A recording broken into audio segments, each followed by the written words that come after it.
silence and contemplation, and the seal of dedication, the splendor of Carmel. Let your fire and flame shower upon us from beyond the blue. నేరుగా దేవుని వాక్యాన్ని మనం చదువుకొని మనం కలిసి ధ్యానం చేద్దాం. ఈ పరిశుద్ధ నామమునకు స్తోత్రము కలుగునుగాక. క్రీస్తునందు ప్రియులారా, మన జీవితంలో మరి యొక్క వారం దాదాపు దొరికిపో వచ్చింది. రేపటి దినం ప్రభు దినం, మరలా ఆయన సన్నిధిలో మనం ఆరాధించుకునే గడియలు ప్రభు మనకి అనుగ్రహిస్తూ ఉన్నాడు. కోవిడ్-19 వచ్చి మనం లాక్డౌన్లో ఉండి దాదాపు 4 రోజులు గతించిపోతూ ఉన్నాయి. ఇన్ని దినాల్లో కూడా మనుషులంగా మనం ఒకరికి ఒకరు కలుసుకోలేకపోయినప్పటికీ కూడా మనం ఈ సందేశాల ద్వారా, వాట్సాప్ల ద్వారా, యూట్యూబ్ సందేశాల ద్వారా మనం కలుసుకొని ఆయన సన్నిధిని అనుభవించడానికి ప్రభు మనకు అనుగ్రహించిన కృపకై నేను ప్రభుని స్తుతిస్తూ ఉన్నాను. ఈ రాత్రి మన ప్రార్థనా సమయం, మన ప్రార్థనలో గడిపేదానికి ముందు వాక్యం నుంచి మనం చదువుకున్న ఈ భాగం నుండి ఒక 2 వచనాలు చదువుతాను. మనం చదువుకున్న భాగం అపోస్తలుల కార్యముల గ్రంథం 9వ అధ్యాయం 10 నుండి 18 వచనాలు మనం చదువుకున్నాం. అందులోంచి ఒక 2 వచనాలు చదువుతాను, గమనించండి. దమస్కులో అననీయ అను ఒక శిష్యుడు ఉండెను. ప్రభు దర్శనమందు అననీయ అని అతన్ని పిలువగా, అతడు ప్రభువా, ఇదిగో నేను ఉన్నాను అనెను. అందుకు ప్రభు, నీవు లేచి తిన్ననిది అనబడిన వీధికి వెళ్ళి యోధా అనువాని ఇంట తార్సువాడైన సౌలు అనువాని కొరకు విచారించుము. ఇదిగో అతడు ప్రార్థన చేయుచున్నాడు. ప్రార్థన చేసుకుందాం. దేవుని వాక్యాన్ని మనం విందాం.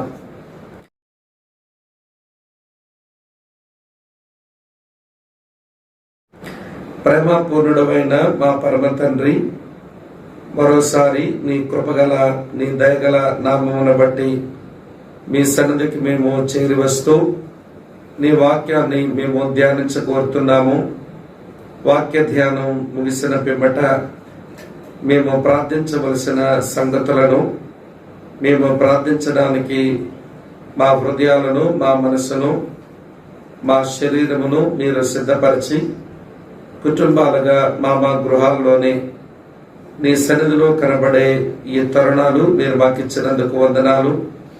ఈ రాత్రి కూడా మాతో మాట్లాడమని, మేము నేర్చుకోవలసిన ఆత్మ సంబంధమైన సంగతులు మీరే మాకు నేర్పించమని యేసునాథుని పేరట స్తోత్రించి ఆరాధించి ప్రార్థిస్తున్నాము తండ్రి. Amen, amen. ప్రభునందు ప్రియ సహోదర సహోదరులారా, నూతన నిబంధన ఆత్మల సంపాదకులు అనే శీర్షికలో మనం 8వ వర్తమానాన్ని ఈరోజు మనం వినబోతున్నాం.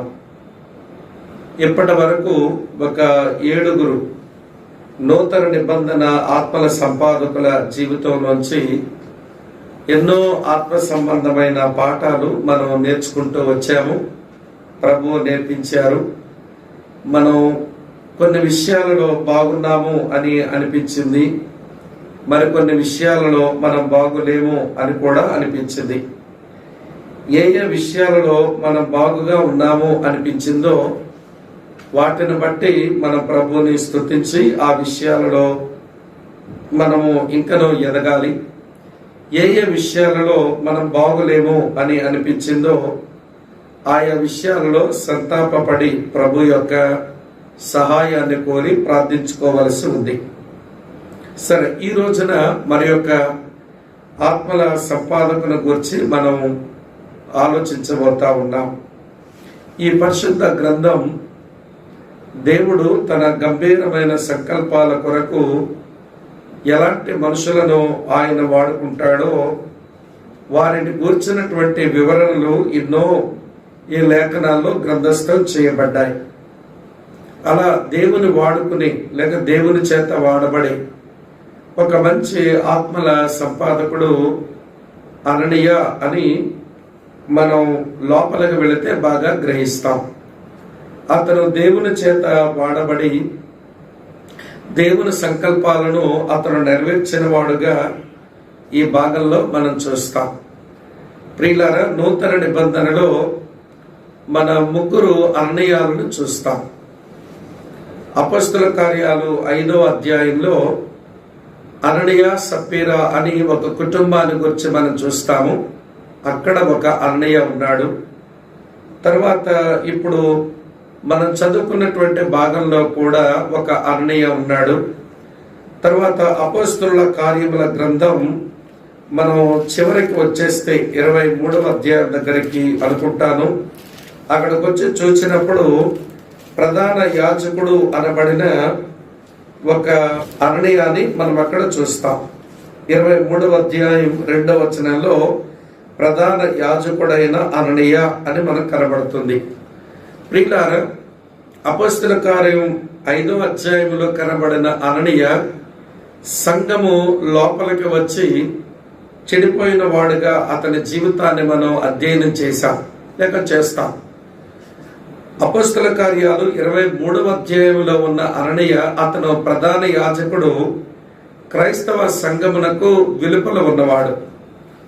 ఈరోజు మనం ధ్యానం చేయబోతున్న నూతన నిబంధన ఆత్మల సంపాదకుడైన అననీయ సంఘము లోపల ఉండి దేవుని ఉద్దేశాలు నెరవేర్చబడ్డం కొరకు వాడబడిన ఒక యోగ్యునిగా అతని జీవితం మనకి కనబడుతూ ఉంది.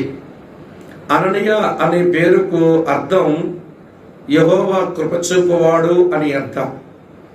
కనుక యెహోవా కృపచూపువాడు అనే అర్థం కలిగిన నామం పెట్టుకున్న ఈయన ఆయన పేరుకు తగినట్టుగానే దేవుని కృప ఒక వ్యక్తి జీవితానికి అందించడానికి ఒక బలమైన సాధనంగా అది ఉపయోగించబడ్డం మనం చదివినటువంటి భాగంలో మనం చూస్తాం. అయితే ఈ అననీయ గురించి నూతన నిబంధనలో అపొస్తల కార్యాలు 9వ అధ్యాయంలోను అలాగనే అపొస్తల కార్యముల గ్రంథం 22వ అధ్యాయంలో ఈ అననీయాన్ని గురించి మనం అధ్యయనం చేస్తాం. కనుక ఈ 2 లేఖన భాగాలను మనం ఒక దగ్గర పెట్టుకొని ఈ ఆత్మల సంపాదకుడైన అననీయాన్ని గురించి కొన్ని ప్రాముఖ్యమైన పాఠాలు తెలుసుకుందాం. ఆ పాఠాల వెలుగులో మన జీవితాలను కూడా మనం పరీక్షించుకునే ప్రయత్నం తప్పనిసరిగా మనం చేయవలసి అవసరం ఉంది. కనుక నూతన నిబంధన ఆత్మల సంపాదకుల యొక్క జీవితము, పని, వారి ప్రసంగాలు ఇప్పటికే మనం ఒక 7 జీవితాల్లోంచి మనం అధ్యయనం చేశాము. ఇప్పుడు అననీయ జీవితంలోంచి కొన్ని పాఠాలు వరుసగా నేను మీకు జ్ఞాపకం చేస్తాను, వినండి. దేవుడు వాడుకుని నూతన నిబంధన ఆత్మల సంపాదకుడు మొట్టమొదటిగా అతను దేవుని సంఘములో ఒక సభ్యుడై ఉండాలి. మళ్ళీ చెప్తాను, వినండి. దేవుని చేత వాడబడే నూతన నిబంధన ఆత్మల సంపాదకుడు దేవుని సంఘములో ఒక సభ్యుడై ఉండాలి. చూడండి, అపొస్తల కార్యాలు 9వ అధ్యాయం 10వ వచనం ఇలా రాసి ఉంది. దమస్కులో అననీయ అను ఒక శిష్యుడు ఉండెను అని రాసి ఉంది. ప్రభునందు ప్రియమైన స్నేహితులారా, ఈ అననీయ ఒక శిష్యుడు అనే మాట మనకి కనబడుతూ ఉంది. ఒక వ్యక్తి క్రైస్తవ సంఘములో ఆయన చేర్చబడి ప్రియులారా ప్రభువును సరిగా తను వెంబడిస్తూ ఉంటే ఆయనకు ఇలాంటి బిరుదు వస్తుంది. ఆయన ప్రభు అయిన యేసుక్రీస్తు యొక్క శిష్యుడు అనేటువంటి బిరుదు. కనుక ఒక వ్యక్తి దేవుని సంఘములో సభ్యుడు కావాలి అనంటే మొదటగా క్రీస్తు యేసునందు అతని విశ్వాసం ఉంచి దేవుని కుటుంబంలో పుట్టినటువంటి పునర్జన్మ అనుభవం పొందినవాడు కావాలి. దానికి మనం యోహాను సువార్త 1వ అధ్యాయం 12వ వచనం ప్రకారం దేవుని కుమారుడిని అంగీకరించి అతని నామమందు విశ్వాసం ఉంచి అతను దేవుని బిడ్డగా మొదటిగా మార్చబడాల్సి ఉంది. అలా మార్చబడిన తర్వాత 1 కొరింథీ పత్రిక 12వ అధ్యాయం 13వ వచనం ప్రకారం అతను పరిశుద్ధాత్మ ద్వారా ఒకే శరీరం అనబడిన క్రీస్తు సంఘములోనికి ఆయన బాప్తిస్మం పొందాలి. అప్పుడు అతని జీవితంలో దేవుని సంఘములో సభ్యునిగా ఒక స్థానం అతను పెరిగినట్టే లెక్క. ఈ 2 మాటలు గమనించాలి. ప్రభునందు విశ్వాసం ఉంచి పునర్జన్మ పొంది ఆత్మ బాప్తిసం వలన క్రీస్తు శరీరములోనికి బాప్తిసం పొందిన తర్వాత అతను శిష్యుడుగా ఉండాలి. అప్పుడే సంఘములో ఆయన సభ్యుడు అని మనం చెప్పాల్సి ఉంటుంది. ఇక్కడ అననీయాని గురించి మనం చదువుతున్నాము. ఆయన ఒక శిష్యుడు అనేటువంటి మాట. ప్రభునందు ప్రియమైన స్నేహితులారా, ఈయన కూర్చున్నటువంటి ఈ పరిచయ మాట ఎంత అద్భుతంగా ఉంది అని మనకు అనిపిస్తుంది. ఆయన ఒక శిష్యుడు. ప్రియులారా, ఏ వ్యక్తిని ఇప్పుడు శిష్యుడు అని అనవచ్చో మనం నేర్చుకోవడానికి మనం ప్రయత్నం చేద్దాం. ఏ వ్యక్తిని మన శిష్యుడు అనవచ్చు? ప్రియులారా, చదువుతాను చూడండి. యోహాను సువార్త 8వ అధ్యాయం నేను చదువుతున్నాను 31వ వచనం. కాబట్టి యేసు తనను నమ్మిన యూదులతో, మీరు నా వాక్యమందు నిలిచిన వారైతే నిజముగా నాకు శిష్యులై ఉండి సత్యమును గ్రహించుదురు అన్నాడు. కనుక ప్రభు యొక్క సంఘములో శిష్యులు ఎవరు అంటే దేవుని యొక్క వాక్యమందు నిలిచి ప్రియులారా ఉన్నవారే నిజమైన శిష్యులు అని లేఖనం మనకి బోధపరుస్తా ఉంది. మరో సంగతి మీ కొరకు చదువుతాను చూడండి. మత్తయి సువార్త 10వ అధ్యాయం మీ కొరకు చదువుతున్నాను 38వ వచనం. తన శిలువను ఎత్తుకుని నన్ను వెంబడింపని వాడు నాకు పాత్రుడు కాడు అని అన్నాడు. ప్రియులారా, ఈ వచనం కూడా మనకి ఏమి నేర్పిస్తుంది అంటే దీనికి లూకా సువార్త మళ్ళీ 14వ అధ్యాయం మనం కలిపి మనం చదవగలిగితే ప్రియులారా, ప్రభు యొక్క శిలువను ఎత్తుకుని అనుదినము ప్రభువుని వెంబడించేటువంటి వాడే శిష్యుడు అని మనం అర్థం చేసుకుంటాం. ఇది 2వ మాట. 3వ మాట చెప్తాను చూడండి. యోహాను సువార్త 15వ అధ్యాయం 8వ వచనంలో ఇలా వ్రాసి ఉంటుంది. యోహాను సువార్త 15వ అధ్యాయం 8వ వచనం మీ కొరకు చదువుతున్నాను, వినండి ఈ మంచి మాట. మీరు బహుగా ఫలించుట వలన నా తండ్రి మహిమపరచబడును, ఇందువలన మీరు నా శిష్యులు అగుదురు అన్నాడు. ఈ 3 సంగతులు మన మనసులోనికి రావాలి. ఒక వ్యక్తి యేసుక్రీస్తునందు విశ్వాసం ఉంచి పునర్జన్మ నుండి పరిశుద్ధాత్మ ద్వారా లేక పరిశుద్ధాత్మలో అతను బాప్తిసం పొంది క్రీస్తు సంఘములో చేర్చబడిన తర్వాత అతను శిష్యునిగా బ్రతికినటువంటి ఈ వ్యక్తిని దేవుడు వాడుకుంటున్నాడు. ఇప్పుడు అతను శిష్యుడు అనే మాట పరిశుద్ధాత్ముడు గ్రంథస్థం చేశాడు కదా. దేనిని బట్టి అతని శిష్యుడు అని అన్నాడు అంటే అతను వాక్యమందు నిలిచిన వాడు, శిలువనెత్తుకునే ప్రభువుని వెంబడించిన వాడు, ఆయన దేవుని కొరకు ఫలములను ఫలించిన వాడు. ఆ కారణం చేతనే పరిశుద్ధాత్ముడు ఈ అపోస్తల కార్యాల గ్రంథం 9వ అధ్యాయం 10వ వచనంలో అననీయ అను ఒక శిష్యుడు ఉండెను అని వ్రాశాడు. కనుక ప్రియులారా, దేవుడు ఎవరిని ఆత్మల సంపాదకులుగా వాడుకుంటాడు అని అంటే మొదటి మాట అతని సంఘములో సభ్యుడై ఉండాలి, అనగా అతను ఒక శిష్యుడై ఉండాలి అనే మాట మనకు ఈ లేఖన భాగాలను బట్టి మనకు తెలుస్తుంది. ఈ రోజున ఈ లేఖన సత్యం దగ్గర మన జీవితాలు పెట్టుకొని మనం ఆలోచించినప్పుడు మన ప్రభునందు విశ్వాసం ఉంచి మనం పునర్జన్మ పొందిన మాట నిజమే. అలాగనే పరిశుద్ధాత్మలో మన క్రీస్తు శరీరంలోనికి బాప్తిసం పొందిన మాట కూడా వాస్తవమే. అయితే సమస్య అంతా ఎక్కడుంది అంటే మన విశ్వాసులుగానే ఆగిపోతున్నాం కానీ మన శిష్యులుగా తయారు కావడం లేదు. అదేంటో ఇది దురదృష్టకరమైన పరిస్థితి నేటి క్రైస్తవ్యానికి. మన విశ్వాసులుగానే మిగులుతున్నాము కానీ శిష్యులంగా తయారు కావడం లేదు అనేది ఒక శోచనీయమైన అంశమని నేను మీకు జ్ఞాపకం చేస్తున్నాను. ఒకవేళ మన శిష్యులమైతే ఆయన వాక్యమందు నిలుస్తాం అంటే నా జీవితంలో ఏది సంభవించినా, నేను ఏది చేయవలసి వచ్చినా అది వాక్యముతో ముడిపెట్టుకునే చేస్తాను. ఎందుకంటే నేను వాక్యమందు నిలిచి ఉన్నవాడను కనుక అని మనం చెప్పగలుగుతాం. అలాగనే ప్రియులారా, సిలువనెత్తుకుని ప్రభువుని ప్రతి దినము వెంబడించడం, అనుదినము మన సిలువనెత్తుకుని వెంబడించడం అంటే సిలువ అనగా అవమానం, సిలువ అనగా శ్రమ, సిలువ అనగా మరణము అని బైబిల్ అర్థమిస్తుంది కదా. కనుక ప్రతిరోజు యేసుక్రీస్తు నామము కొరకు అవమానం భరించడానికి సిద్ధపడి, యేసుక్రీస్తు కొరకు శ్రమను అనుభవించడానికి సిద్ధపడి, అనుదినము యేసుక్రీస్తును బట్టి మనము మరణపు అనుభవాన్ని పొందినటువంటి వారమై మన దేవుని కొరకు ఫలములు ఫలిస్తున్నప్పుడు మనము నిజముగా శిష్యులం. కనుక వినండి ప్రియులారా, ఎవరిని దేవుడు ఆత్మల సంపాదకులుగా వాడుకుంటాడు అని అంటే అననీయ యొక్క వృత్తాంతాన్ని బట్టి మనకేమి తెలుస్తుందంటే శిష్యులైన వారిని ఆత్మల సంపాదకులుగా వాడుకుంటాడు అని మనకు తేలిపోయింది. కనుక ఇప్పుడు మిమ్మల్ని ఒక మాట అడుగుతాను.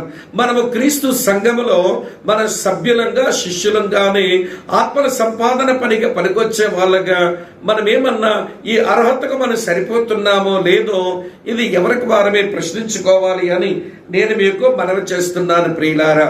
రండి, రెండో సంగతి మీతో చెప్తాను. దేవుడు ఆత్మల సంపాదకులుగా ఎవరిని వాడుకుంటాడు అంటే రెండవ తలంపు, ఆయన సామాన్యులను ఆత్మల సంపాదకులుగా వాడుకుంటాడు. ఆయన అతి సామాన్యులను ఆత్మల సంపాదకులుగా వాడుకుంటాడు. ఇప్పుడు చూడండి, అననీయ అపొస్తలుడైతే కాదు. ఇప్పుడు అననీయ ఒక పెద్ద అయితే కానే కాదు. ఇప్పుడు అననీయ ఒక ప్రవక్త అయితే కానే కాడు. పోని అననీయ ఒక పరిచారకుడు అంటే పరిచారకుడు కూడా కానే కాదు. ఇది ఎంత ఆసక్తికరమైన విషయం అంటే అప్పుడు క్రైస్తవ సంఘంలో ఇవండి పని చేయడానికి, సభల విషయమై దేవుని సేవ చేయడానికి అపోస్తలులు తక్కువయ్యారా, ప్రవక్తలు తక్కువయ్యారా, లేక పెద్దలు తక్కువయ్యారా, లేక పరిచారకులు తక్కువయ్యారా? అందరూ ఉంటుండగానే దేవుడు ఒక అతి సామాన్యమైన వ్యక్తిని లేపి అతను వాడుకోవడానికి ఇష్టపడ్డాడు. ఇది నాకు భలే ప్రోత్సాహం ఇచ్చేటువంటి మాట. దేవుడు ఎవరిని వాడుకుంటాడు అంటే లోకము దృష్టిలో ఏమండి అతి సామాన్యమైన వ్యక్తులను లేపి ఆయన వాడుకుంటాడు. అది దేవుని యొక్క స్ట్రాటజీ, అది దేవుని యొక్క వ్యూహం. ప్రియులారా, మనుషులంగా మనం ఏమనుకుంటామంటే వినండి, గొప్ప వాళ్ళమైతే దేవుడు వాడుకుంటాడని, గొప్ప జ్ఞానం గడిస్తే దేవుడు వాడుకుంటాడు అని, గొప్ప పేరు ప్రఖ్యాతులు ఉంటే దేవుడు మళ్ళీ వాడుకుంటాడు అని మనము శారీరక సంబంధమైన, భూ సంబంధమైన కోణంలో మనం ఆలోచిస్తాం. కానీ దేవుడు దైవిక కోణంలో, ఆ పరలోకమ దృక్పథములో ఆయన ఎవరిని వాడుకుంటాడు అంటే అతి సామాన్యులను ఆయన వాడుకుంటాడు. అందుకనే అపొస్తలుడైన పౌలు 1 కొరింథీ పత్రిక 1వ అధ్యాయం 26 నుంచి 29 వచనాల్లో దాని వివరణ చాలా స్పష్టంగా ఇచ్చాడు. దీనికి మంచి ఉదాహరణ ఇస్తాను చూడండి ప్రియులారా. రాజులు 2వ గ్రంథం 5వ అధ్యాయం 2వ వచనం మీరు చదవండి. సిరియా దేశపు సైన్యాధిపతి నయమానుకు దేవుని యొక్క ప్రవక్త దేవుని కార్యాలను పరిచయం చేయడానికి ఇశ్రాయేలు చిన్నదిని వాడుకున్నాడు దేవుడు. ఆ చిన్నది కాస్త ఆ ఇంటిలో ఒక బానిస పిల్ల సైన్యాధిపతికి దైవిక సందేశాన్ని అందించింది. దేవునికి కావలసింది ఎప్పుడు అతి సామాన్యులే. మాకు జ్ఞానం ఉంది, మాకు సామర్థ్యం ఉంది, మాకు నైపుణ్యం ఉంది, మాకు మాట చమత్కారం ఉంది, మాకు మాట్లాడే ప్రావీణ్యత ఉంది అని మేము దేవుని కొరకు వాడబడతాము అని ఎవరైనా అనుకుంటే వాళ్ళు 100% పొరపాటు పడినట్టే ప్రియులారా. దేవునికి కావలసింది అతి సామాన్యమైన వ్యక్తులు. ఆ వ్యక్తులను లేపి వారిని బలపరిచి ఆయన తన ఉద్దేశాలు నెరవేర్చుకోవడానికి వాడుకుంటాడు. నేను తరచూ ఈ మాట అంటాను, దేవుడు ఎప్పుడూ కోరుకున్నది సామాన్యులని. వారికి ఇచ్చే సాధనాలు కూడా సామాన్యమైన సాధనాలు ఇస్తాడు. కాకపోతే వాళ్ళకి అసామాన్యమైన తన ఆత్మశక్తినిచ్చి వాడుకుంటాడు. ఇక్కడ అననీయ పరిస్థితి కూడా అంతే. ప్రభునందు ప్రియమైన స్నేహితులారా, ఈ అననీయ అతి సామాన్యుడు ఆనాటి క్రైస్తవ సంఘంలో. ఇప్పుడు మన వరకు వస్తాను చూడండి ప్రియులారా. మన దగ్గర కూడా చాలా మంది నేను దేవుని కొరకు వాడబడే విషయంలో నేను పనికిరానండి, నాకు తెలివితేటలు రావండి, నేను మాట్లాడలేనండి, నాకు సిగ్గండి, నాకు బిడియమండి అని ప్రియులారా వాళ్ళు దేవుడు వారికి తరుణాలు ఇచ్చినా గాని వాళ్ళు వెనుకడుగు వేస్తూ ఉంటారు. సిగ్గు అది సైతాను వలన, పాపం వలన పుట్టిన లక్షణం. దేవుల్లోనికి వచ్చి కూడా దేవుని కొరకు బ్రతకడానికి సిగ్గుపడి, బిడియపడి, భయపడి నువ్వు వెనుక అడుగు వేస్తున్నావు అని అంటే సాతాను యొక్క తొత్తుగా మారుతున్నావేమో అని అనిపిస్తుంది నాకు. కనుక రండి, నువ్వు సామాన్యుడివని నీకు అర్థమైంది కదా, ఆయనకి అప్పగించుకో. మరి నీకేమీ చేత కాదని అర్థమైంది కదా, ఆయన చేతుల్లోనికి వెళ్ళు. ఆయన బలపరిచి ఆయన వాడుకుంటాడు. ప్రభునందు ప్రియమైన స్నేహితులారా, అలా బలపరిచి వాడుకునేటువంటి దేవుని యొక్క మహత్తరమైన శక్తి పౌలుకు తెలుసు కనుకనే ఇట్లన్నాడు. చూడండి, ఫిలిప్పీలకు రాసిన పత్రిక 4వ అధ్యాయం 13వ వచనం. మనకు తెలిసిన వచనమే, కానీ సందర్భం వచ్చింది కనుక నేను జ్ఞాపకం చేస్తున్నాను. ఫిలిప్పీలకు రాసిన పత్రిక 4వ అధ్యాయం 13వ వచనం. నన్ను బలపరచు వాని యందే నేను సమస్తమును చెయ్యగలను. బలపరచువాడు ఆయన. మనం చేసేది ఆయన పని అయినప్పుడు బలపరచువాడు ఆయన. కనుక అతి సామాన్యురాలమైన నీవు, అతి సామాన్యుడమైన నీవు ఆయనకు అప్పగించుకోవడం ఇది మనకు చేత కావలసిన అనుభవం అని ప్రేమతో నేను మీకు మనవి చేస్తా ఉన్నాను. అననీయ సంఘములో శిష్యుడు, అలాగనే అననీయ సంఘములో అతి సామాన్యుడే, కానీ ఆ వ్యక్తినే దేవుడు వాడుకున్నాడు. 3వ సంగతి జ్ఞాపకం చేస్తాను చూడండి ప్రియులారా. 3వ సంగతి మన అపోస్తల కార్యాల గ్రంథం 22వ అధ్యాయం 12కు వచ్చి చూడాల్సి ఉంది. అపోస్తల కార్యముల గ్రంథం 22వ అధ్యాయం 12వ వచనం చూడండి, ఇలా ఉంది. అంతటా ధర్మశాస్త్రము చెప్పున భక్తిపరుడును అక్కడ కాపురమున్న యూదులందరి చేత మంచి పేరు పొందిన వాడునైన అననీయ అని ఒకడు నా యొద్దకు వచ్చి నిలిచి, సౌలా సహోదరుడా, దృష్టి పొందమని నాతో చెప్పగా ఆ గడియలోనే నేను దృష్టి పొందితిని అని అతని చూచితిని అని అన్నాడు. ఈ వచనంలో మీరు గమనించండి, 12వ వచనంలో అతడు ధర్మశాస్త్రము చెప్పున భక్తిపరుడు. నూతన నిబంధన ఆత్మల సంపాదకులు లేక ఒక వ్యక్తిని ఆత్మల సంపాదకునిగా ఎవరిని వాడుకుంటాడు అంటే భక్తిపరుడిని వాడుకుంటాడు. ఇప్పుడు అననీయ ఎవరంటే ఆనాటి సంఘములో భక్తిపరుడు. ప్రియులారా, భక్తిపరుడు అని ఒక వ్యక్తిని ఎలాంటి వ్యక్తిని మనం అనవచ్చు?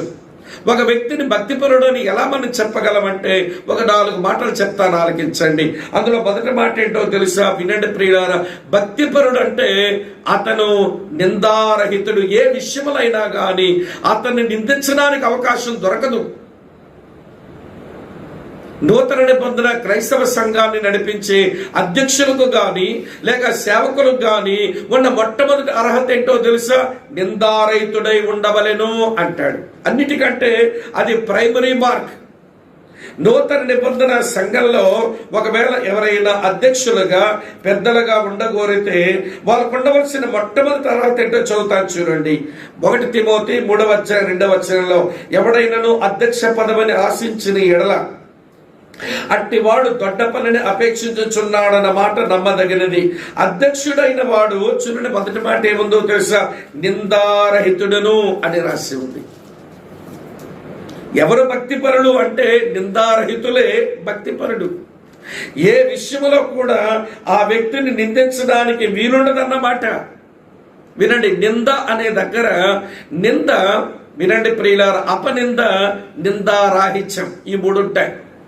నింద అంటే మనం చేసిన దానికి మన మీద పడుతుంది. అపనింద అంటే మనం చెయ్యని దానికి మన మీదకి వచ్చింది, అది అపనింద. కానీ నిందారహితులు ఉండడం అంటే నింద లేదు, అపనింద లేదు. వారు ఏ విషయంలో కూడా నిందించడానికి వీలుండదన్నమాట. క్రైస్తవ సంఘములో భక్తిపరులు అంటే వారు నిందారహితులు. అక్కడ తిమోతితో పౌలు చెప్పిన మాట తీతుకు కూడా అది చెప్పాడు. చూడండి, చదువుతాను. తీతుకు రాసిన పత్రిక 1వ అధ్యాయం చదువుతున్నాను ప్రియులారా, 5-6 వచనాలు. నేను నీకు ఆజ్ఞాపించిన ప్రకారము నీవు లోపముగా ఉన్న వాటిని దిద్ది ప్రతి పట్టణములోను పెద్దలు నియమించు నిమిత్తమే నేను క్రేతులో నేను విడిచి వచ్చితిని. ఎవడైనను నిందారహితుడును, చూస్తున్నారా మళ్ళీ నిందారహితుడు అని మొట్టమొదటి భక్తిపరుడు అంటే ఎవడంటే నిందారహితుడే భక్తిపరుడు. అది మొదటి ఆలోచన. రెండో ఆలోచన చెప్తాను వినండి ప్రియులారా. అతని నడవడికలో అతను నిర్దోషి, బ్లేమ్లెస్. అతని మీద ఏ దోషము ఎవడు మోపలేడన్నమాట. అతని నడవడిక మనుషులకు కనబడుతుంది గనక ఏ మనుషులు కూడా అతన్ని ఈ విషయంలో ఇతను దోషి అనడానికి వీల్లేదు. అలాగే నిర్దోషంగా బ్రతికినటువంటి వాడే భక్తిపరుడు.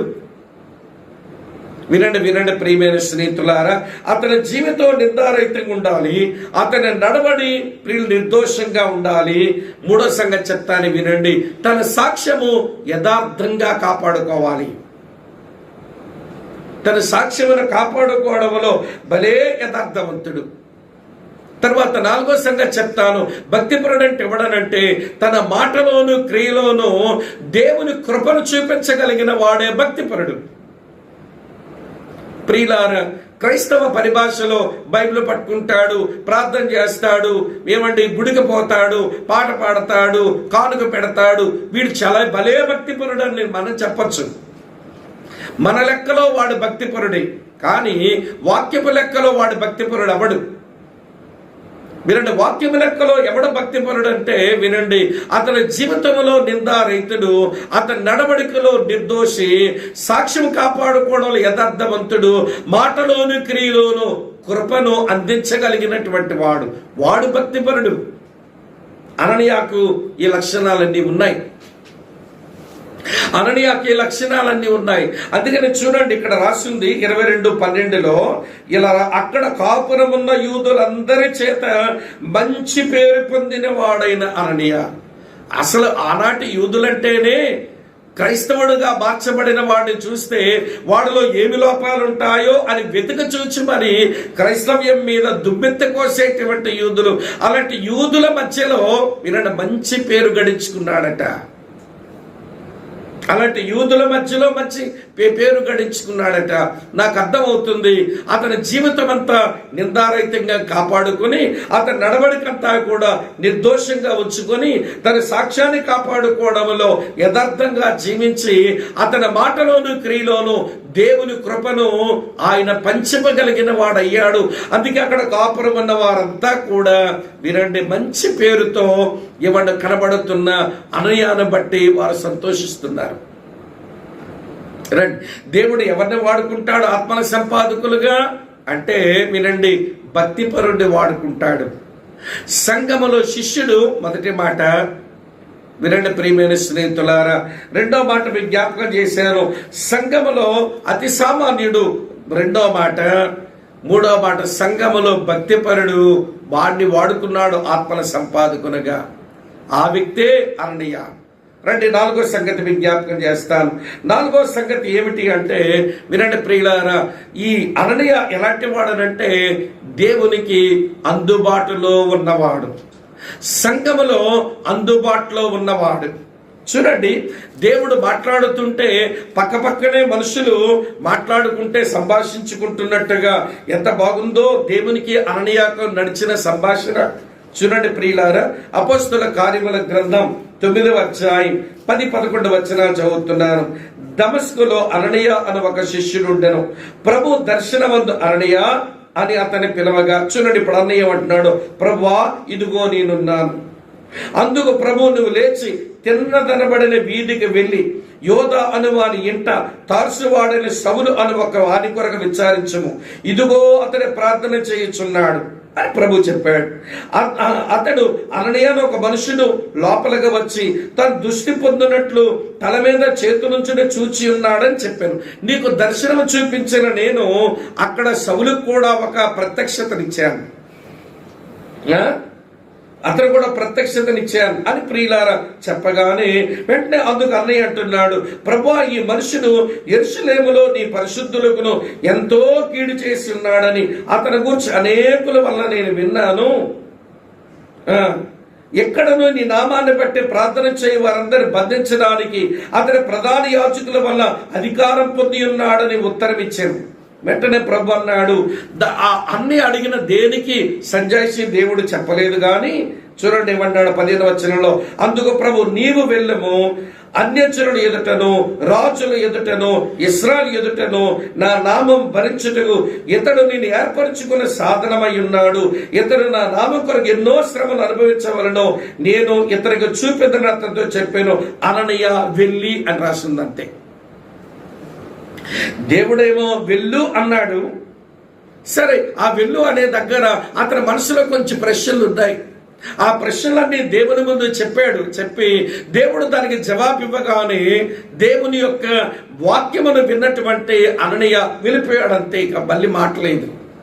ఇది నాకేమర్థం ఇస్తుందనంటే, ఈ అననీయ సంఘములో దేవుని కొరకు అందుబాటులో ఉన్నవాడు.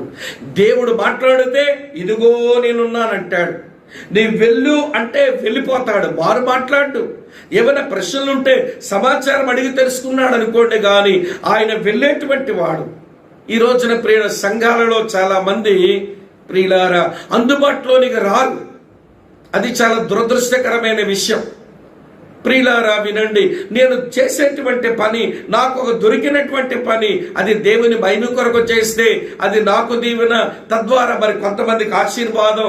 నాకు ఏం పని దొరుకుతుందా, నేను ఏ పని చెయ్యాలా అని చెప్పి సంఘములో దేవుని సేవకులకి అందుబాటులో ఉండవలసిన కొంతమంది ప్రియులారా టచ్ మీ నాట్ లాగా దూరంగానే తిరుగుతారు. కనబడుతున్న సేవకుడికే టచ్ మీ నాట్ లాగా ఉంటే ఇక కనబడని ఆ దేవునికి ఎంత ఎడమగా బ్రతుకుతారో చూడండి. మరి ప్రియులారా, మీకు విషయం అర్థం కావాలని చెప్తున్నాను. నువ్వు దేవునికి అందుబాటులోనికి రానంత వరకు దేవుడు నీతో ఏం మాట్లాడతాడు? నీ ద్వారా తన సంకల్పాలు ఏమి నెరవేర్చుకుంటాడు చెప్పండి. అరే, నేను ఆయనకు అందుబాటులో ఉండాలి, ఏ పని చెబుతాడా అని వినండి. ఆఫీస్ దగ్గర ఆఫీసర్ ఎదురుగా బంట్రో తలుపు దగ్గర నిలబడి ఏం పిలిపొస్తుందా, ఏ పని నాకు చెప్తాడా, నేను ఏమి చెయ్యాలా అని ఎలాగా ఎదురు చూస్తూ ఉంటాడో అంతకంటే బాగా దేవునికి అందుబాటులో ఉండి దేవుని పని కొరకు ఎదురు చూడవలసినటువంటి మనం విచారకరమైన పరిస్థితి ఏంటో గాని ఎంత తప్పించుకుంటే అంత మంచిది అనుకుంటాం. వినండి ప్రియమైన స్నేహితులారా, ఎంత తప్పించుకుంటే అంత మంచిదని. ఎందుకు తప్పించుకోవాలనుకున్నామంటే, నువ్వు చేసిన పనికి ఎవరిని కమ్మ కడతాడని భయమో, ఎవడో తోలనాడతాడని భయమో, ఎవడో ఎగతాళి చేస్తాడని భయమో, లేకపోతే ఎవడో మరో మాట అంటాడని భయమో. నీకు ఒక మెషిన్ చెప్తాను వినండి. నీకు పనిచ్చింది దేవుడైతే, నేను వాడుకుంటున్న దేవుడైతే, నీ ద్వారా జరుగుతున్న పనిని ఒక మనిషి తోలనాడితే నిన్ను తోలనాడుతున్నాడని ఎందుకు అనుకుంటున్నావు? నిన్న పనికి పురమాయించిన ఆ దేవుణ్ణే తోలనాడుతున్నాడని అనుకుని ఆ వ్యక్తిని నీవు దేవునికి అప్పగించుకొని దేవుని పనిలో అందుబాటులో ఉండడం మానేసి నాకెందుకండి బాధ, నేను మాట పడనండి అంటావు. దేవుని కొరకు మాట పడనండి అని అంటే అది ప్రియులారా, అది రక్షించబడిన వ్యక్తి అనుభవమే కాదు. నేను తప్పు చేసి మాట పడేవాడు కానండి అనుకో, అది చాలా మంచిది. కానీ దేవుని కొరకు మాట పడనండి అంటే నీ మార్పే పెద్ద దొగులు మధ్య మార్పు అన్నమాట. నీ మార్పు నిజమైతే దేవుని కొరకు ఏ మాటన్నా పడతానండి, నేను అందుకొరకే పిలువబడ్డానండి అనేటువంటి మనసు ఉండాలి కదా. ఇప్పుడు చూడండి అననీయ జీవితం చూడండి. అననీయ అంటే ఇదిగో నేనున్నానంటాడు. దేవుడు చెప్పాల్సిన మాటలన్నీ చెప్పిన తర్వాత అతని మనసులో ఉన్న ప్రశ్న దేవునితో చెప్పుకొని వెళ్ళు అంటే వెళ్ళిపోతున్నాడు. ఇదంతట్లో నాకు కనబడుతున్నది ఏంటో తెలుసా? 3 గొప్ప అనుభవాలు అననీయ దగ్గర ఉన్నాయి. జ్ఞాపకం చేస్తాను చూడండి. దేవునికి అందుబాటులోకి వచ్చిన అననీయలో 3 మంచి అనుభవాలు ఏంటో చెప్తాను వినండి ప్రియులారా.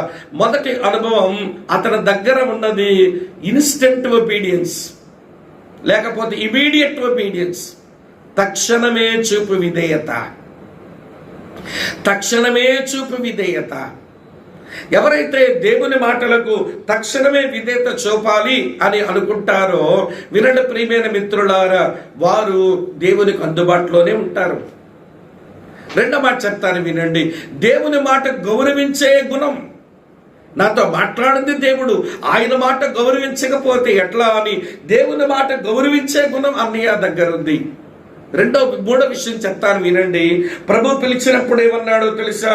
ప్రభువా ఇదిగో నేనున్నానన్నాడు. చూస్తున్నారా? అంటే దేవుని యొక్క అధికారానికి అప్పగించుకునే గుణం. నీవు నా ప్రభువి, నువ్వేం చెప్తే నేను చెయ్యాలి, నువ్వు ఎక్కడ పంపిస్తే అక్కడ వెళ్ళాలి, నువ్వు ఎలా బ్రతకమంటే నేను అలా బ్రతకాలి, నీవు నా ప్రభువి, నేను నీ చేత పాలించబడుతున్న వాడునని అప్పగించుకోవడం ప్రియులారా ఆ రోజున అననీయాకు వచ్చింది. తక్షణమే చూపే విధేయత వలన దేవునికి అందుబాటు అయిపోయాడు. వినండి ప్రియమైన స్నేహితులారా, దేవుని వాక్యానికి గౌరవించి దేవునికి అందుబాటులో ఉన్న మనిషిగా మనకు కనబడుతున్నాడు. దేవుని యొక్క సార్వభౌమాధికారానికి లొంగిపోయినటువంటి వాడుగా, దేవునికి అందుబాటులో ఉన్నవాడుగా కనబడుతున్నాడు. మరి ఈ రోజున దేవుని వాక్యాన్ని గౌరవించిందంత, దేవుని మాటకి విధేయత చూపించిందంత, ఆయన ప్రభు అని మనం పిలుస్తున్నాం కానీ ఆయన ప్రభుత్వం కిందకు వచ్చిందెంత?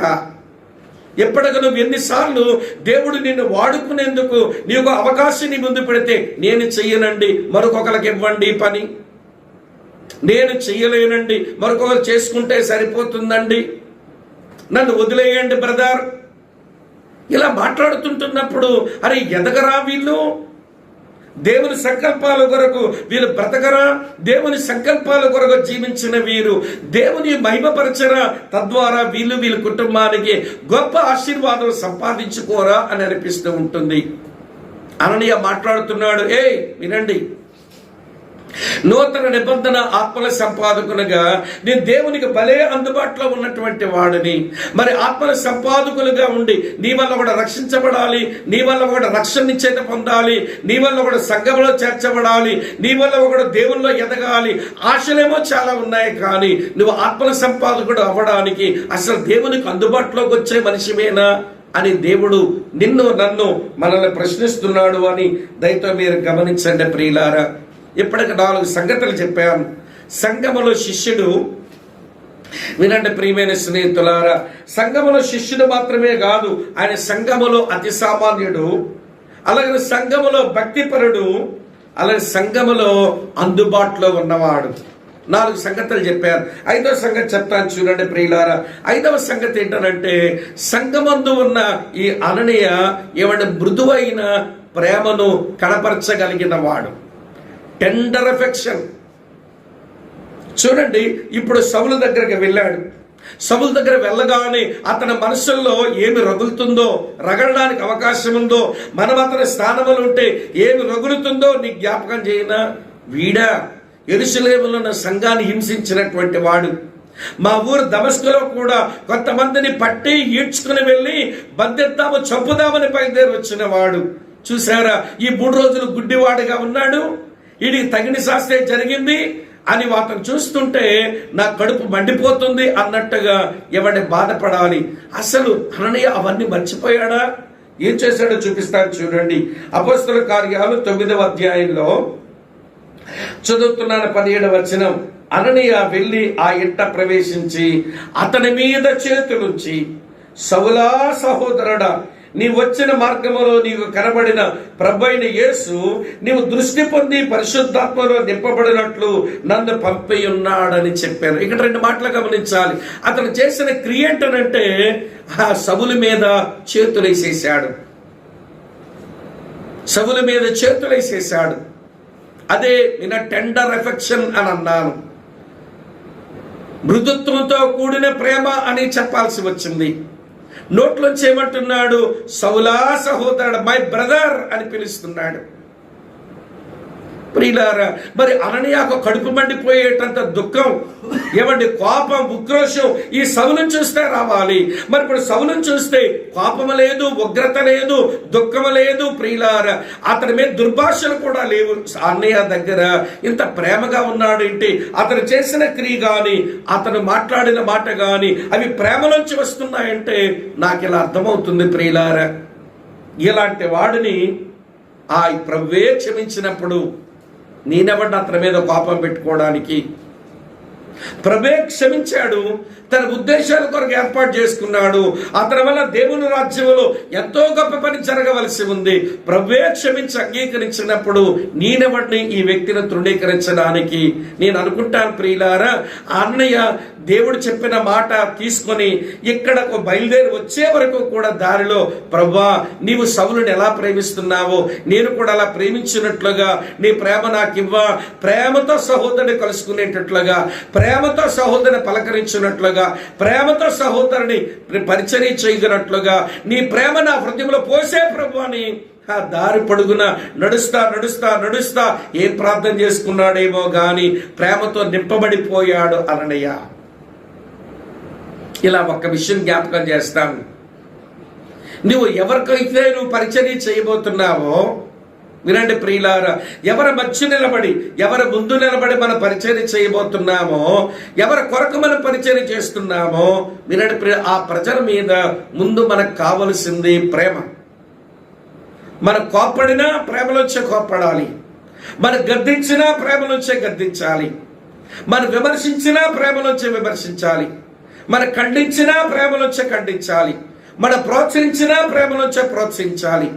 కనుక ఆ ప్రేమ మూలమైపోతే అందులోంచి వచ్చేది ఏదైనా అవతల వాళ్ళ జీవితానికి ప్రయోజనం కలిగిస్తుంది. నేను అందుకనే సేవకులతో ఒక మాట అంటాను, నువ్వు ఎవరి మధ్య నువ్వు సేవ చేస్తున్నావో వాళ్ళ మీద ప్రేమ లేకపోతే వాళ్ళ మధ్య నుండి సేవ చేయొద్దు. ఎవరి మీదైతే దేవుడు నీకు ప్రేమిస్తాడో ఆ ప్రజల మధ్యలోకి వెళ్ళిపో, నీ వల్ల గొప్ప సేవ జరుగుద్ది. ఈ రోజున కొన్నిసార్లు ప్రియులారా, ఎవరి మధ్య ఉండి ఎవరి కొరకు పని చేయాలో ఆ వ్యక్తుల మీద ప్రేమ లేకుండానే మనం పని చేస్తే వారు ఎలా పోయినా పర్వాలేదు అనిపిస్తుంది, వారు భ్రష్టులైపోయినా నాకే పట్టదనిపిస్తుంది, వాళ్ళ మీద పెద్ద చింత, వాళ్ళ కొరకైన భారం మనకి ఉండదు.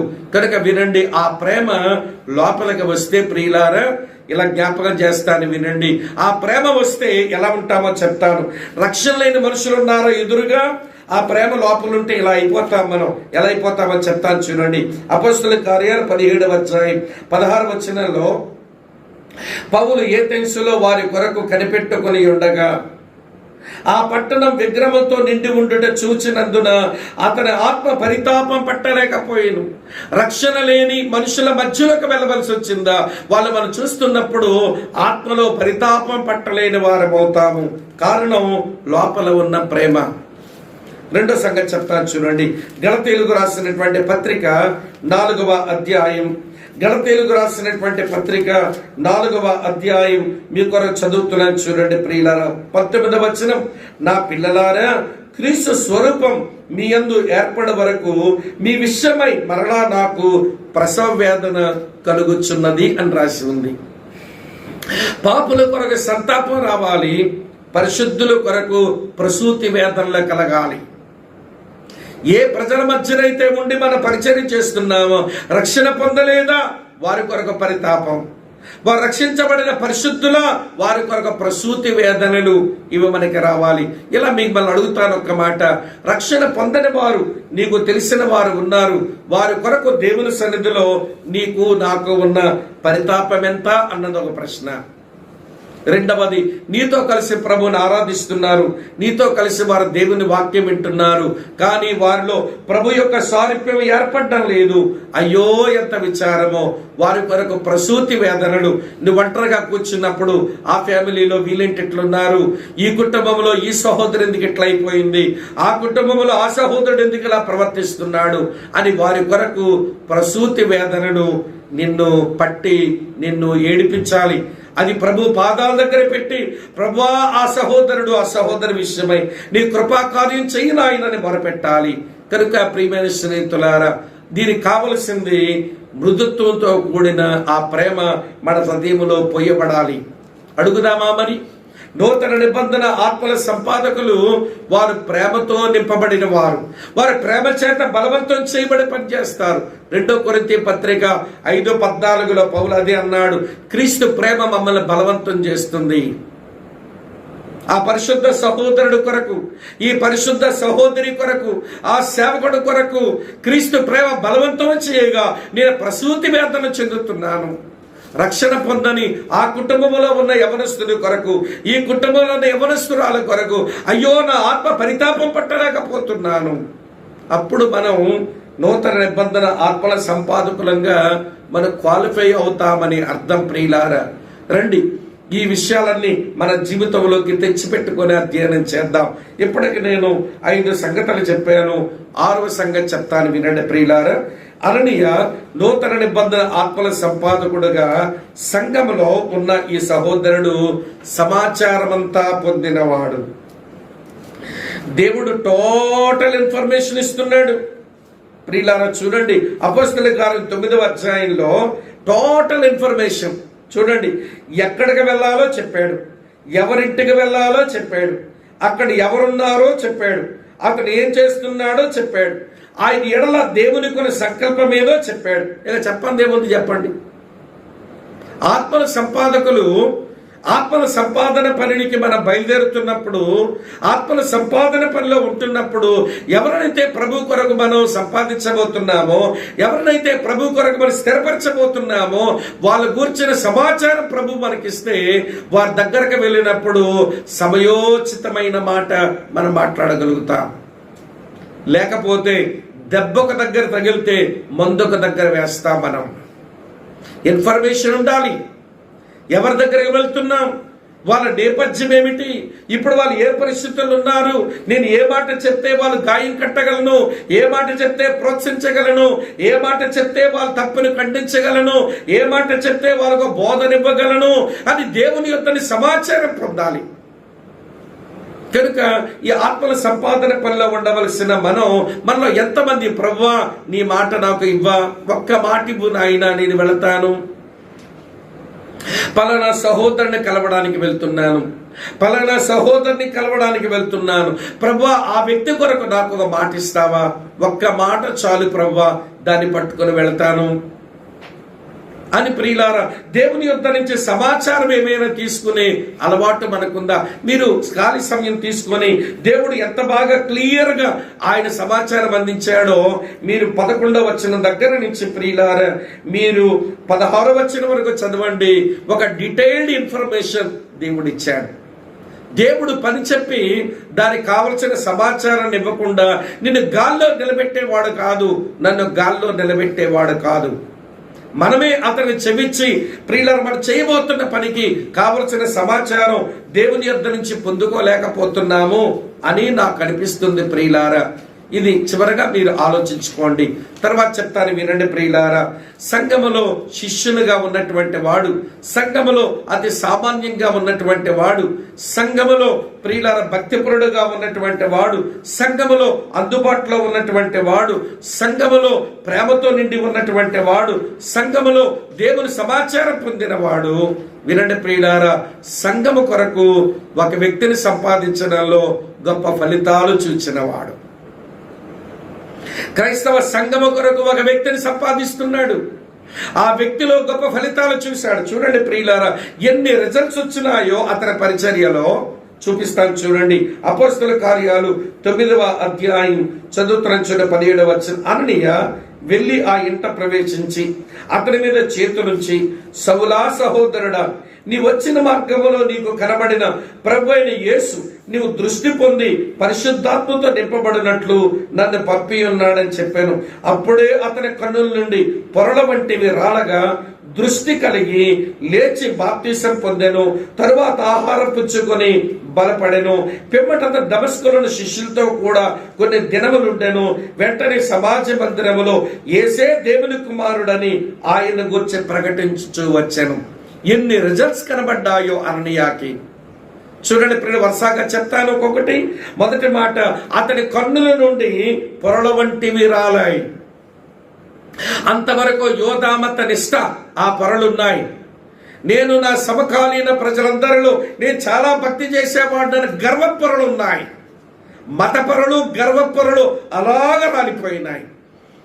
రాలిపోయిన తరువాత అతను పరిశుద్ధాత్మతో నిండుకొనిన వాడైనాడు. మూడవ మాట, నేను ప్రభువుని వెంబడిస్తాను అని ప్రభు కొరకు రక్షణ తీర్మానం చేసుకున్నవాడు ఇప్పుడు బాప్తిసం ద్వారా తన తీర్మానాన్ని వ్యక్తపరిచిన తర్వాత వినండి ప్రియమైన స్నేహితులారా, ఆహారం తీసుకొని బలపరచబడ్డాడట. బలపరచబడిన వాడు కాస్త శిష్యులతో కూడా కొన్ని దినములుండి సావాసములో ఎదిగాడట. ఎదిగిన వాడు ఇప్పుడు యేసు క్రీస్తుని ప్రకటించడానికి పని మొదలు పెట్టాడట. చూసారా, ప్రభు చేత మనోనేత్రం వెలిగించబడినటువంటి వాడు, ఆత్మను పొందినటువంటి వాడు, వినండి ప్రియమైన స్నేహితులారా, బాప్తిసం పొందినటువంటి వాడు, శిష్యుల సావాసములకు వచ్చినటువంటి వాడు, యేసు సమాచారం ప్రకటించడానికి అతని పనికి నిలబడినటువంటి వాడు. అలాంటి వ్యక్తిని చూసినప్పుడు, ప్రభువా, నేను అతి సామాన్యుడను, కానీ నన్ను బలపరిచి నీ స్వరమిచ్చి నన్ను సిద్ధపరిచి ఈ సహోదరుడు కొరకు పంపించావు. ఈ సహోదరుడు ఈ రోజున ఎంత అద్భుతంగా నీ కొరకు పనిచేస్తున్నాడో అని ప్రియులారా, అననీయ సౌలుని బట్టి ఎంత ప్రభుని స్తుతించేవాడో మీరు ఊహించుకోండి ప్రియులారా. ఇప్పుడు మిమ్మల్ని ఒక మాట అడుగుతాను, ఎన్ని సంవత్సరాల నుంచి క్రైస్తవుడవో ఏం పాడో, కానీ ఒక్క మాట వినండి. చాలా సంవత్సరాలు మింగేసాం, అధిక పాడు అన్నాను. చాలా సంవత్సరాలు తినేసాం మన క్రైస్తవ జీవితంలో. నీ వలన ఎవరి మనోనేత్రం వెలిగించబడిన వారు, మన వలన దేవునాత్మతో నింపబడిన వారు, మన వలన వినండి ప్రియమైన స్నేహితులారా, బాప్తిసం పొందినటువంటి వారు, మన వలన బలపరచబడినటువంటి వారు, మన వలన యేసు క్రీస్తుని ప్రకటిస్తూ దేవుని కొరకు నిలబడిన వారు ఎవరైనా మన క్రైస్తవ జీవిత నేపథ్యంలో మనకు కనబడతారా? లేకపోతే ప్రియులారా, మనం చాలా సిగ్గుపడాల్సిందే. మన సమయమా గతించిపోతుంది, మన వల్ల వచ్చే ఫలితాలా కనబడడం లేదు. ప్రియులారా, ఇక ప్రభువుని నమ్మాం, ఏదో ఉద్యోగం సద్యోగం చేసుకుంటున్నాం, 3 పూట్ల తింటున్నాం, ఏదో సమాజంలో గౌరవంగా బతుకుతున్నాం, దీంతోనే మిగిలిపోతుందా? ఒక మాట చెప్తాను వినండి. నువ్వు యేసుని నమ్మావు, ఆ విశ్వాసం నువ్వు పరలోకం రావడానికి సరిపోతుంది కానీ దేవుని చేతిలో నుంచి నువ్వు ఒక బహుమానం తీసుకోవడానికైతే ఆ విశ్వాసము, ఆ క్రైస్తవ జీవితం సరిపోదు. నువ్వు ఏదైనా భూమి మీద చేయాలి, ఆయన నామ ఘనత కొరకు, ఆత్మల సంపాదన పనిలో ఏదో ఒకటి చేయాలి. అందుకు ఒక పెద్ద దైవజనుడు అన్నాడు, ప్రియులారా, పరలోక రాజ్యానికి పాపి చేరడానికి వినండి అల్ప విశ్వాసం సరిపోతుందట, కానీ పరలోక రాజ్యంలో దేవుని యొద్ద నుంచి బహుమానం పొందడానికి గొప్ప విశ్వాసమే కావాలట. ఈరోజు ఏది మన గొప్ప విశ్వాసాలు, ఏది ఆత్మల సంపాదన పనిలో మన స్థితిగతులు మనం ఆలోచిద్దాం. మనము శిష్యులమేనా? మనము అందుబాటులో ఉన్నవారమేనా? మన భక్తి పరులమేనా? వినండి ప్రియులారా, మనం అతి సామాన్యులమని మనం ఎంచుకుంటున్నామా? దేవుని యొక్క ప్రేమ మన హృదయంలో కుమ్మరించబడిందా? దేవుని యొక్క సమాచారం పొందుతున్న వారమేనా? గొప్ప ఫలితాలు మనం చూడగలిగిన వారమేనా? ఇది మీరు ఆలోచించాలి. ఇంకా మన ముందు 2 ధ్యానాలు ఉన్నాయి. ఆ 2 ధ్యానాలతో నూతన నిబంధన ఆత్మల సంపాదకులు అనే శీర్షికను మనం ముగించబోతున్నాం. కనుక ఇప్పటికే దేవుడు అనేక విషయాలు మనతో మాట్లాడుతుండగా దిద్దుకుందాం, ప్రభు కృప కోరుదాం, ఆయన్ను అడుగుదాం. అట్టి కృప దేవుడు మనకు దయచేయును గాక. ప్రార్థన చేసుకుందాం.